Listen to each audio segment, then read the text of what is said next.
Alright guys, welcome back to my channel. Day 9 taron no sa atuang basic boxing learning. So, tanaw na to ang uppercut na sumbag. Gusto ko yung pag-uppercut. Yung position, mga kapulong letter L, anang kamot, sikit, na 45 degree ang distansya.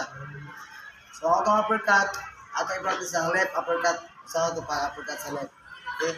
Uppercut sa left, pinaka-basic, bend yung gamay, na uppercut. Okay? Bend, uppercut. Then twist.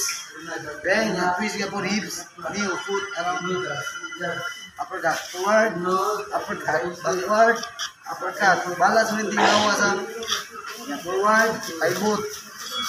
Forward, abanti na eh. Uppercut, boom. Bend gamay, mga 95. Back, boom, pivot.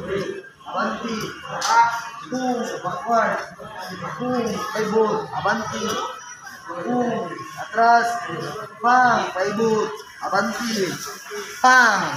Ito ang day 9. Left uppercut. Shoutout ko sa mga followers. Konsehal Pingping Timpura, Konsehal Janril Jimenez.